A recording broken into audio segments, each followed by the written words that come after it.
Hello बच्चों, कैसे हैं आप। मैं फिर से आपके लिए वीडियो लेकर आई हूँ। और आज हम शीत युद्ध का जो प्रश्न बैंक वाला शीत युद्ध में प्रश्न दिए हैं, प्रश्न बैंक में शीत युद्ध अध्याय के उसका सेकंड पार्ट आज करेंगे।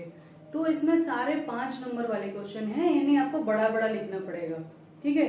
तो जब भी हम इस प्रकार के क्वेश्चन लिखते हैं तो मैं पहले ही बता चुकी हूँ, जो प्रश्नोत्तर मैंने सभी अध्याय के डाले हैं।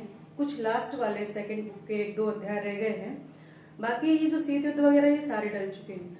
तो आपको अगर इन प्रश्नों को सिर्फ मैं अभी आपको एक सैंपल बताऊंगी, बाकी सब कुछ तो आपको पहले से दिया हुआ है। आप शीत युद्ध प्रश्नोत्तर करके वो उसमें जाएंगे तो वो वीडियो आपको पूरी मिल जाएगी। उसमें जो भी 2-3-4 पार्ट हैं उसमें आपको सारे बड़े क्वेश्चन जो है मिल जाएंगे। ठीक है। फिर भी मैं थोड़ा सा आपको बताती हूँ फ्रेमवर्क बनाना, है ना। तो पहला प्रश्न है कि शीत युद्ध की विशेषताएं बताइए। क्वेश्चन नंबर 10 है इसमें। ठीक है।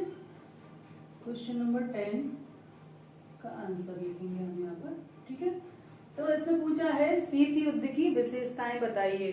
तो हम प्रश्न को कैसे लिखेंगे, ज्यादा बड़ा न तो हम शीत युद्ध के बारे में बताएंगे, ना ही और आगे पीछे के बारे में बताएंगे। सीधा आप आइए, शीत युद्ध की विशेषताएं निम्नलिखित है, इस प्रकार से इसको लिखेंगे। शीत युद्ध की विशेषताएं निम्न प्रकार हैं, है ना, या निम्नलिखित है, कुछ भी लिख सकते हैं। ठीक है। अब यहां से हम अपना प्रश्न करना शुरू करेंगे। नंबर 1, ठंडा युद्ध। इसको अपन हेडिंग ऐसे देंगे और उसके अंदर लिखेंगे। अब अंदर क्या लिखना है वो मैं आपको सिर्फ बोल के बताऊंगी, क्योंकि लिखने बैठेंगे तो एक प्रश्न में एक वीडियो हो जाएगा, कोई बड़ा प्रश्न है। ठीक है। तो ठंडा युद्ध कैसे था, इसमें आप लिख दीजिए कि ये गोले बारूदों से न लड़ा जाकर वाक युद्ध था, जो एक दूसरे के विरुद्ध बोलकर लड़ा गया। ठीक है। दूसरा हम इसमें लिख सकते हैं, ठंडा युद्ध हो गया। दूसरा है इसका रण क्षेत्र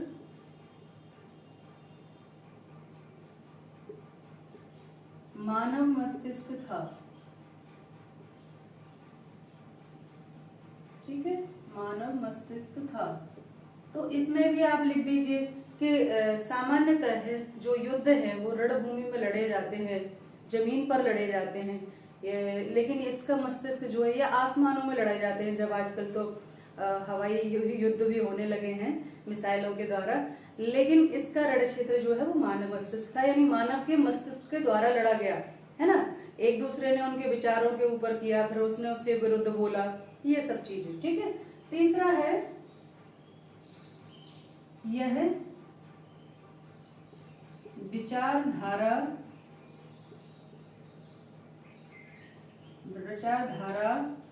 के लिए लड़ा जाने वाला युद्ध था।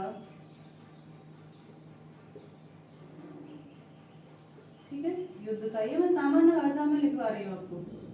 ठीक है। विचारधारा के लिए कैसा था, यहाँ आप लिख दीजिए कि अमेरिका जो है पूंजीवादी विचारधारा समर्थित था, और सोवियत संघ जो है वो साम्यवादी विचारधारा समर्थित था, और दोनों का आपस में टकराव था।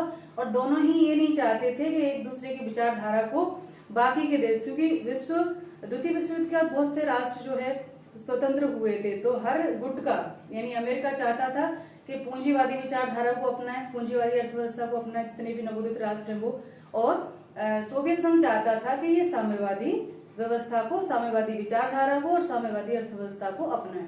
तो विचारधारात्मक युद्ध भी था ये, है ना। ये बड़ा पॉइंट था, इसी के लिए ज्यादातर लड़ा गया। चौथा था इसके साधन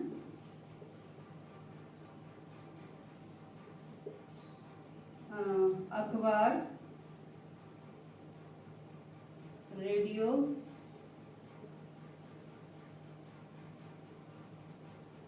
टेलीविजन थे।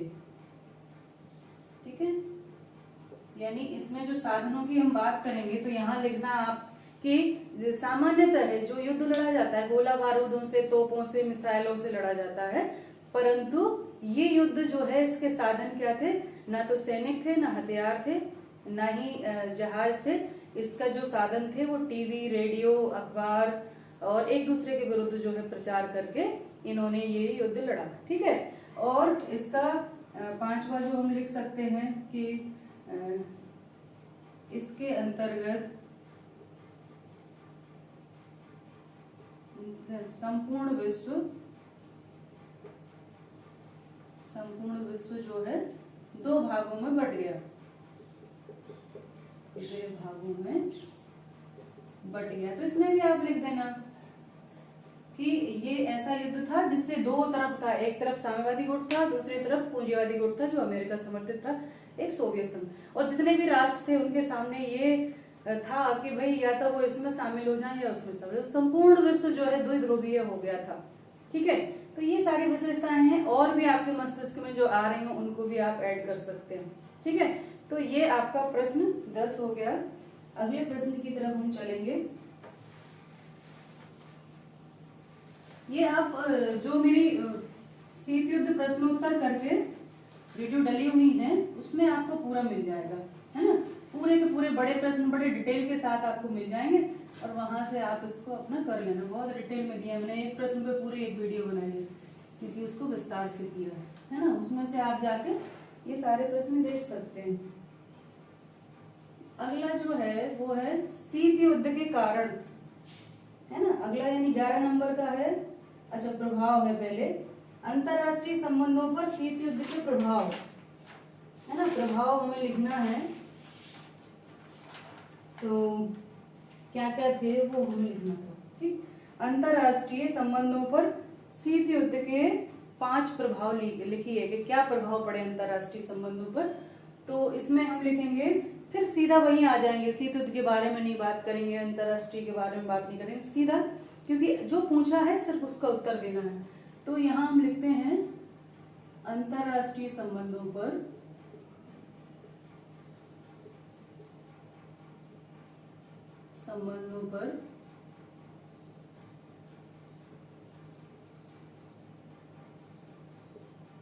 शीत युद्ध का या शीत युद्ध के निम्न प्रभाव देखे जा सकते हैं। ठीक है, ऐसे भी लिख सकते हैं, निम्न प्रभाव पड़े, ऐसे भी लिख सकते हैं। तो नंबर 1 हम लिखेंगे इसमें कि विश्व को 2 गुटों में विभाजित होना, विश्व का 2 गुटों में विभाजित होना। ठीक है, मुझे नहीं लगता कि इसमें आपको कुछ लिखाना है। अभी जस्ट बोला था मैंने कि संपूर्ण विश्व 2 भागों में बढ़ गया था। एक तरफ सोवियत संघ जो था वो साम्यवादी विचारधारा समर्थित था, दूसरी तरफ अमेरिका पूंजीवादी विचारधारा। ये बताना नहीं है, आपको बता चुकी हूँ। और मैंने कहा कि वीडियो में आपको पूरा मिल जाएगा, जो शीत युद्ध प्रश्नोत्तर करके मेरी वीडियो है पहले डाल चुकी हूँ, उसमें आप जाके देख सकते हैं। ठीक है, तो 2 गुटों में विभाजित होना, ये प्रभाव पड़ा, इसमें आप लिख सकते हैं। दूसरा क्या है? दूसरा है परमाणु युद्ध की संभावना का भय। परमाणु युद्ध की संभावना का भय, है ना। इसमें भी आप लिख सकते हो कि चूंकि अमेरिका पहले गिरा चुका था द्वितीय विश्व युद्ध में, तो सबको अब ये डर था कि यदि तृतीय विश्व युद्ध हुआ तो अब परमाणु युद्ध होगा और वो बहुत हिंसक होगा, क्योंकि दोनों तरफ फिर हथियार अब बन चुके थे परमाणु, है ना। तो ये लिख सकते हैं। तीसरा है कि आतंक और अविश्वास के दायरे में विस्तार हुआ था, है ना। आतंक और अविश्वास के दायरे में विस्तार, आतंक व अविश्वास के दायरे में विस्तार, यानी उस समय क्या था, लोग डरे हुए थे, है ना, और एक दूसरे के ऊपर विश्वास नहीं था। उनको लगता था कि वो हमारे खिलाफ षड्यंत्र कर रहा है, दूसरे को लगता था कि वो उसके खिलाफ षड्यंत्र कर रहा है। तो अविश्वास और आतंक का एक विस्तार हो गया था उस समय बहुत ज्यादा। ठीक, और तो ये आप इसमें लिख सकते हैं। चौथा है संयुक्त राष्ट्र संघ का शक्तिहीन होना।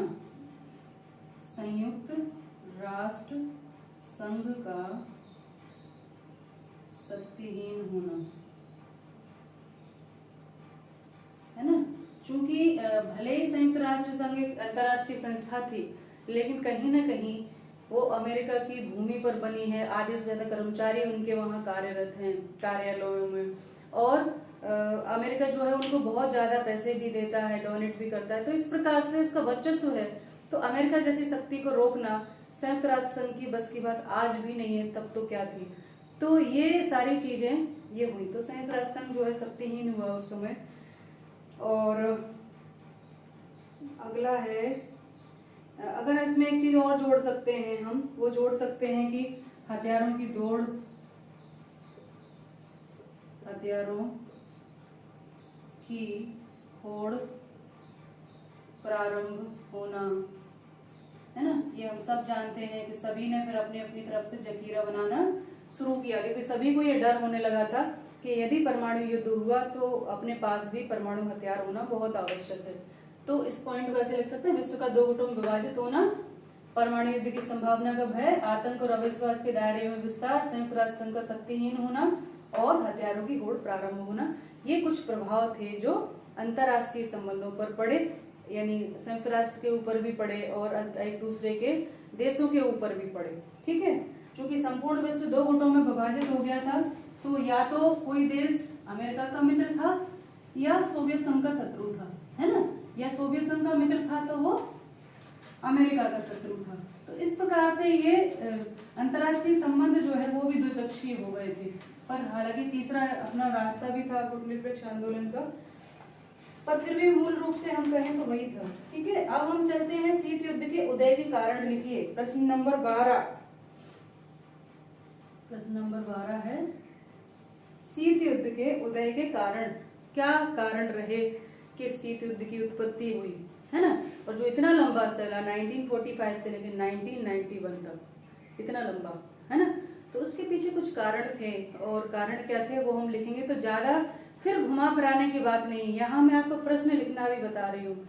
हमें पता होता है और हम सारी बातें उगलना शुरू कर देते हैं, पर अब आप बिल्कुल परीक्षा के नजदीक हैं और सब कुछ स्पष्ट है, जैसा कि मैंने पहली वीडियो में बता चुकी हूँ। तो अब आपको टेक्निकल तरीके से सीधी अपनी बात कहनी है, जो पूछा है उसका उत्तर दें। तो यहाँ पूछा है शीत युद्ध के उदय के कारण, तो हम लिखेंगे शीत युद्ध के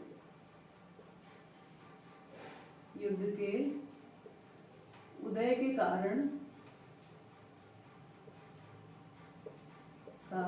निम्नलिखित हैं, है ना, निम्नलिखित हैं।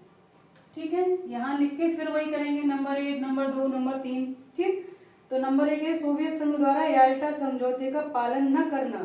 ठीक है, सोवियत संघ द्वारा, मैं शॉर्ट में लिख रही हूँ, सोवियत संघ द्वारा याल्टा समझौते का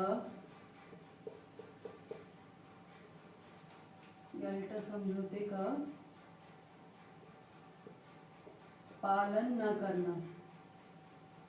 ठीक है, न करना, ये आप लिख देंगे। इसके अंदर की सामग्री मैं पहले बता चुकी हूँ कि मैं लिखवा चुकी हूँ ये सब। ठीक है, दूसरा है सोवियत संघ और अमेरिका के वैचारिक मतभेद। सोवियत संघ और अमेरिका के वैचारिक मतभेद, इसमें आप वही लिख देंगे विचारधारा वाला टकराव, है ना। और इसमें ये लिख देंगे कि दोनों अपनी अपनी विचारधाराओं का प्रसार नवोदित राष्ट्रों में करना चाहते थे, इसीलिए ये युद्ध कहीं ना कहीं प्रारंभ हुआ, क्योंकि अमेरिका को लगता था कि सोवियत संघ अपने साम्यवादी विचारधारा का प्रचार न करे, प्रसार न कर दे संपूर्ण विश्व में, और उसको लगता था कि वो पूंजीवादी। तो दोनों एक दूसरे को, खासकर अमेरिका साम्यवादी विचारधारा को रोकने का प्रयास कर रहा था, इसलिए भी ये युद्ध प्रारंभ हुआ। ठीक है, तीसरा जो कारण है वो हम लिख सकते हैं ईरान में सोवियत संघ हस्तक्षेप। ईरान में सोवियत हस्तक्षेप,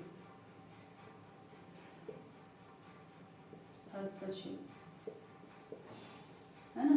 तो ये भी एक कारण बना उस समय, क्योंकि समझौते के मुताबिक जो पश्चिमी राष्ट्रों ने ईरान में सेनाओं को बुला ली थी, जबकि सोवियत संघ का हस्तक्षेप बना रहा था। पश्चिमी राष्ट्रों ने अपनी सेनाएं बुला ली थी वापस, लेकिन सोवियत संघ ने अपनी सेनाएं वहीं रखी थी और वो बराबर हस्तक्षेप कर रहा था। इसके कारण भी ये शीत युद्ध जो है प्रारंभ हुआ। अगला जो है चौथा कारण हम लिख सकते हैं इसमें, वो है टर्की में सोवियत हस्तक्षेप।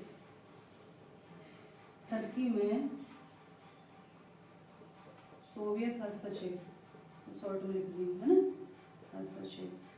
तो ये भी एक कारण, ये सिर्फ मैं लिखते जा रही हूँ कि अंदर की डिटेल आप देख लेना। वो वीडियो शीत युद्ध वाला मेरा प्रश्न उत्तर वाला जो वीडियो है उसमें पूरे डले हुए हैं, ठीक। और पांचवा जो इसका कारण है, वो कारण क्या है, ये सब कारण थे जिसके कारण शीत युद्ध की उत्पत्ति हुई। काफी कारण है, 7-8 है। यूनान में साम्यवादी प्रसार, यूनान में साम्यवादी प्रसार, ठीक है। इनके अंदर भी डिटेल आप उसमें से ले सकते हैं। और 6 नंबर का जो है वो लेके गए आप, तुष्टीकरण की नीति। तुष्टीकरण की नीति, ठीक है। तो इसमें आप लिखेंगे कि 44 के समझौते के अनुसार यूनान पर ब्रिटेन का अधिकार उचित ठहराया गया, किंतु सोवियत संघ ने गृहयुद्ध छिड़ने पर साम्यवादियों की मदद शुरू कर दी। इससे मतभेद उत्पन्न हो गए, ठीक है। एक तो वो हो गया था यूनान में साम्यवादी प्रसार द्वारा। द्वितीय विश्व युद्ध के दौरान पश्चिमी राष्ट्रों ने ध्रुवीय राष्ट्रों में आक्रमण के विरुद्ध मित्र राष्ट्रों की रक्षा की थी, की बजाय तुष्टीकरण की नीति अपनाई। जानबूझकर मित्र राष्ट्रों की मदद नहीं की और मित्र राष्ट्रों ध्रुवीय राष्ट्रों के हाथों पराजय का सामना करना पड़ा। इससे परस्पर संदेह बढ़ गए। यानी जो द्वितीय विश्व युद्ध हुआ था तो ऐसा था कि पश्चिमी राष्ट्र, कुछ ऐसे राष्ट्र थे जो उनके पड़ोसी अड़ोसी राष्ट्र थे, जो पूंजीवादी भी थे, वो मित्र राष्ट्रों के अगेंस्ट थे, ध्रुवीय राष्ट्र जो थे। तो कुछ ऐसे राष्ट्र थे मित्र राष्ट्रों में जिन्होंने उस समय ध्रुवीय राष्ट्रों के अगेंस्ट कार्रवाई नहीं की। तो ये तुष्टीकरण की नीति, तुष्टीकरण का मतलब होता है कि हमें जो डिसीजन लेना चाहिए, हमने कहा कि हम इस चीज का विरोध करते हैं, लेकिन समय आने पर अगर हमारा अपना कोई वहां खड़ा है तो हम उस पर विरोध नहीं करेंगे, हम चुप हो जाएंगे, खामोश हो जाएंगे। तो ये कहते हैं तुष्टीकरण। यानी आप वहां अपने सिद्धांतों के अगेंस्ट में जा रहे हो यदि आपका कोई अपना है। तो ऐसा ही हुआ था द्वितीय विश्व युद्ध के दौरान। जो मित्र राष्ट्र थे साथ वाले जो लड़ रहे थे, उन्होंने कुछ मित्र ध्रुवीय राष्ट्रों के विरुद्ध उतना आक्रामक कार्रवाई नहीं की थी जो करनी चाहिए थी। तो इससे संदेह उत्पन्न हुआ और शीत युद्ध का प्रारंभ हुआ, ठीक है। उसके अलावा 7वां जो है अमेरिका का परमाणु कार्यक्रम। अमेरिका का परमाणु कार्यक्रम, यानी अमेरिका ने जो है बिना बताए चुपचाप अपने परमाणु जखीरा बढ़ा लिया था, और जिसका प्रयोग उसने द्वितीय विश्व युद्ध में जापान पर जो परमाणु बम गिराए थे उनके बारे में अपने मित्र राष्ट्रों को जो साथ में लड़ रहे थे उनको नहीं बताया था। तो इससे भी संदेह की स्थिति उत्पन्न हुई थी, है ना। तो ये कारण था, बहुत बड़ा कारण था ये। और उसके अलावा एक और है इसका कारण, परस्पर विरोधी प्रचार। अब इसको मिटाना पड़ेगा, 8-10 कारण है ये, ठीक है। तो ये आज से तो होगा 6-7 तो ये होगा। अगला है परस्पर विरोधी प्रचार, यानी एक दूसरे के अगेंस्ट में उन्होंने, जैसे ही सोवियत खत्म हुआ द्वितीय विश्व युद्ध और परस्पर संदेह पैदा हुआ, तो एक दूसरे के विरुद्ध प्रचार करना शुरू कर दिया उन्होंने, है ना। तो ये है 8 नंबर इसका कारण ही लिख रहे हैं ये अपन, परस्पर विरोधी प्रचार, ठीक है। 9वां जो है वो कारण है बर्लिन विवाद। हम सभी जानते हैं पश्चिमी बर्लिन और पूर्वी बर्लिन के बीच में वो दीवार खींची थी, ठीक है, बर्लिन विवाद। और 10वां जो बर्लिन विवाद आप पढ़ लेना, किताब में भी दिया हुआ है। संकीर्ण राष्ट्रवाद पर आधारित राष्ट्रहित, संकीर्ण राष्ट्रवाद पर आधारित राष्ट्रहित, है ना, राष्ट्रहित। ये भी एक कारण है कि अपनी संकीर्ण राष्ट्रीय आकांक्षाओं को पूरा करने के लिए भी इन लोगों ने ये चलाया। तो ये कुछ कारण थे जिसके कारण ये शीत युद्ध की उत्पत्ति हुई। अगला जो हमारा प्रश्न है, प्रश्न नंबर 13 है ना, ये 12 था वो 13 है। तो इसमें कहा है कि गुटनिरपेक्ष आंदोलन की उपलब्धियां बताइए। उपलब्धियां क्या हैं, यानी गुटनिरपेक्ष आंदोलन जो है ये भी दिया हुआ है इसी वाले शीत युद्ध में, साथ ही साथ में उपलब्धियों के बारे में लिखिए। तो हम इसमें लिखेंगे, सीधा पर आ जाएंगे कि गुट निरपेक्ष आंदोलन की, गुट निरपेक्ष आंदोलन की उपलब्धियां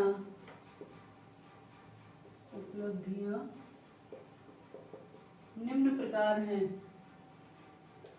निम्न प्रकार हैं। ठीक है, सबसे पहले हम लिखें कि गुट निरपेक्ष आंदोलन ने,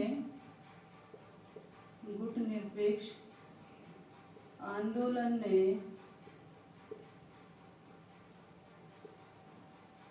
विश्व को तीसरा रास्ता दिखाया, तीसरा रास्ता दिखाया, है ना। जब संपूर्ण विश्व दो भागों में बट गया था और सभी के पास ये स्थिति थी कि या तो इस गुट में शामिल हो जाए या उस गुट में, तब गुट निरपेक्ष आंदोलन ने ये बताया कि एक तीसरा भी रास्ता है गुट निरपेक्षता का, तटस्थता का, जिसे हम अपनाकर अपने पैरों पर खड़े रह सकते हैं। दूसरा, इसकी उपलब्धि की हम बात करें, विश्व को तृतीय विश्व युद्ध के खतरे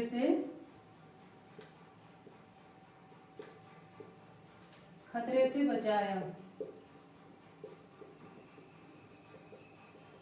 ठीक है। तीसरा है, विश्व में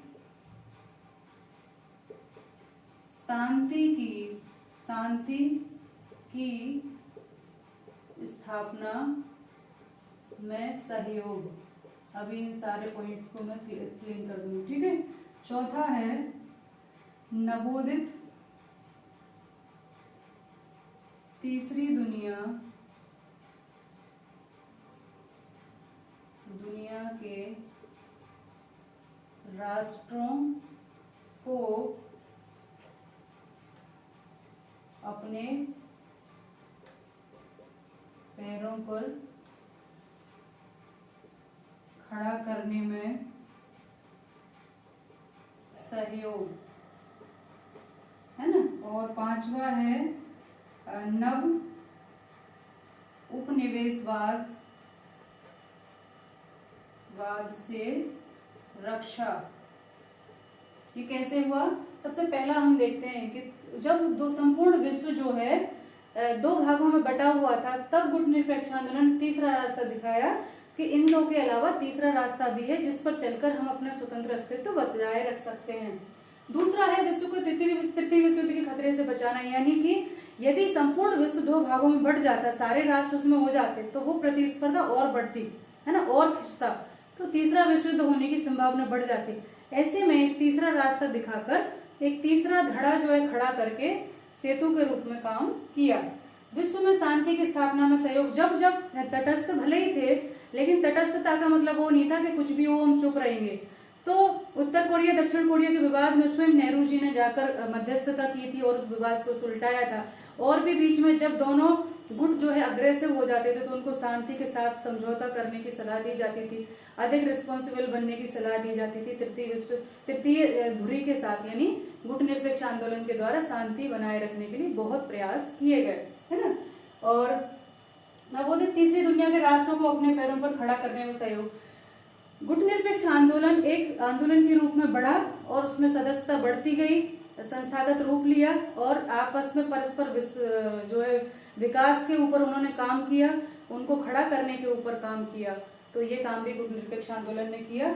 और नव उपनिवेशवाद से रक्षा, यानी यदि ये नवोदित राष्ट्र जो सदियों की गुलामी के बाद स्वतंत्र हुए थे, वो दोनों में से किसी भी गुट में शामिल हो जाते तो वो ठीक है, शीत युद्ध समाप्त हो गया था, लेकिन क्या गारंटी थी कि वो जो महाशक्तियां उन छोटे छोटे राष्ट्रों को फिर से उपनिवेशवाद या साम्राज्यवाद के चुंगल में न फंसा सकती थी।